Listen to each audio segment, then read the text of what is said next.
વહાલા સુવિચારોના શંખનાદના શ્રોતાગણો, 2025 કેવી રીતે શૂન્ય બનવાનું એ શીખવતું ગયું.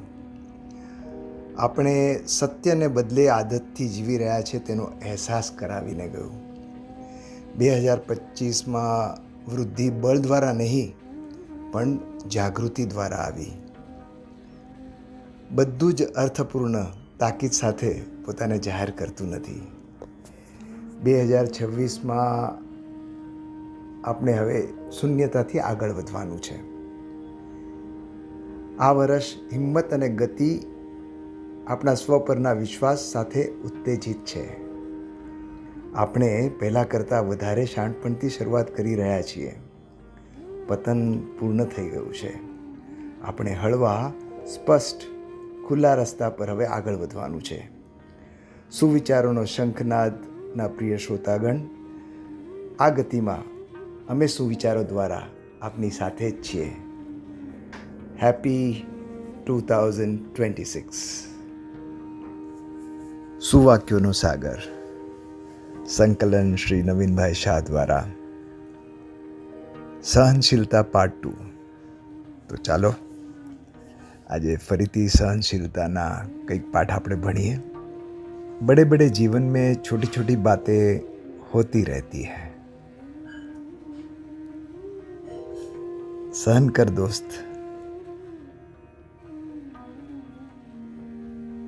जीवन बहुत बड़ा है और सहन करने का उसकी अपेक्षा से बहुत कम. सहन शक्ति બીજી બધી જ શક્તિઓનો અર્ક છે.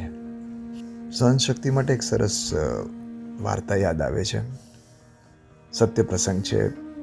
અમેરિકન પ્રેસિડેન્ટ ફ્રેન્કલિન રૂઝવેલ્ટ ખૂબ જ ખંતીલા, પ્રામાણિક અને એટલા ખંતથી એમનું દરેક કાર્ય કરતા અને સફળતાપૂર્વક પૂરું ન કરે ત્યાં સુધી જંપતા નહીં. એ રૂઝવેલ્ટનો સ્વભાવ હતો. પ્રેસિડેન્ટ બન્યા પછી પણ ક્યાંય કોઈ જાતની શરમ નહીં. નાના મોટા દરેક કામ જાતે કરે અને એક ઉચ્ચ આદર્શ એમણે અમેરિકન પ્રજા માટે પૂરો પાડ્યો. હંમેશા એમના મનમાં અમેરિકન પ્રજાને કેમ સુખાકારી વધે એ તરફના પ્રયત્નો હતા. પણ એમના બધા જ સપના એક ઝાટકે રોળાઈ ગયા અને એમને પેરાલિસિસનો હુમલો થયો. એમના પગ સ્થિર થઈ ગયા. તેઓ પથારીવશ થઈ ગયા. એમનું શરીર લાકડા જેવું થઈ ગયું. એ બરાબર બોલી પણ નહોતા શકતા. એમના સપનાઓ એમની આંખોમાંથી આંસુ રૂપે ટપકી પડ્યા. બેચેન થઈ ગયા. 1 મહિના પથારીવશ હતા અને ડૉક્ટર રેગ્યુલરલી આવતા હતા. પણ લડખડાતી જબાને એમણે ડૉક્ટરને પૂછ્યું કે મારે ફરીવાર પહેલાં જેવું હરતા ફરતા થવું હોય તો શું કરવું પડે? ડૉક્ટરે કહ્યું બહુ મુશ્કેલ છે. પણ ફરી રૂઝવેલ્ટે કહ્યું મુશ્કેલ છે પણ અશક્ય તો નથી ને?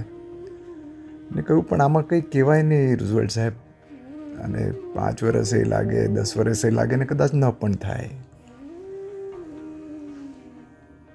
ઠીક છે. પણ ડૉક્ટરે આશ્વાસન આપતા કહ્યું કે આપ દવાઓ અને કસરત ચાલુ રાખો. એને જો બંધ કરશો તો ફેર નહીં પડે. ઠીક છે, રૂઝવેલ્ટે જવાબ આપ્યો. બીજે દિવસથી જ રૂઝવેલ્ટે તનતોડ મજૂરી ચાલુ કરી દીધી. રાત દિવસ એક જ વિચાર કે મને સારા થવું છે. હું સહન જેટલું કરવું પડશે એટલું કરી લઈશ. અને રૂઝવેલ્ટે અશક્ય કરી બતાવ્યું. એ કામ તરત નહોતું થયું અને ફરીથી એ બમણા જોશથી કામ કરવા લાગ્યા. અધૂરા સપના પૂરા કરવા લાગ્યા. ત્યારે એમના એક મિત્રે કહ્યું કે તમારી સફળતા તો આભને આંબી રહી છે. આવા પક્ષઘાત, આવા પેરાલિસિસ જેવા મોટા રોગને તમે કેવી રીતે માત આપી? નું કારણ રૂઝવેલ્ટે ફક્ત એક જ શબ્દમાં જવાબ આપ્યો, સહનશીલતા. મિત્રે કહ્યું કંઈ સમજો નહીં. ત્યારે રૂઝવેલ્ટે કહ્યું કે મારી સહનશક્તિ જ સૌથી મોટી શક્તિ છે. પેરાલિસિસ પછી મને ઊભા થવું તો ને મારી એક આંગળીને હલાવતા પૂરા 2 વર્ષ લાગ્યા ભાઈ. 2 વર્ષ મેં ઘણું સહન કર્યું, હાર ના સ્વીકારી. એવી રીતે જ 5 વર્ષ સુધી સહન કરીને હું આજે ઊભો થયો છું. સાર એ જ છે કે રાહ જોઈને સહન કરતા રહો તો જરૂર જીત થાય છે. સહનશીલતા કમજોરી નથી, ખરી મર્દાનગી છે. સહનશીલતા મનુષ્યની સૌથી મોટી શક્તિ છે. બારણે સહનશીલતાની સાંકળ લગાડેલી હશે તો કુસંપ ઘરમાં નહીં પ્રવેશે. સહનશીલતા ના હોય ત્યાં સંબંધોમાં સુગંધ રહેતી નથી. સહનશીલતા પરિવારના બાગમાં સપનું ફૂલ ઉગાડી શકે છે. કુટુંબની દરેક વ્યક્તિએ સહનશીલતાના પાઠ ભણવાની જરૂર છે. કાંઠા સામે ગુલાબ ધરે એ જ સાચો સહનશીલ. સહનશીલતા મનુષ્યના ઉત્કર્ષનું અનમોલ સાધન છે. માત્ર થોડી જ સહનશીલતાના અભાવે જિંદગી ગુલાબની ખુશ્બુમાંથી કાંટાની ચુભન બની જતી હોય છે. સાવધાન. ને છેલ્લે, સહનશીલ વ્યક્તિએ ક્યારેય કશું જ સાબિત કરવાની જરૂર નથી પડતી. બસ તો તમારા ને મારા જીવનમાં આ સહનશીલતાનો પ્રવેશ થાય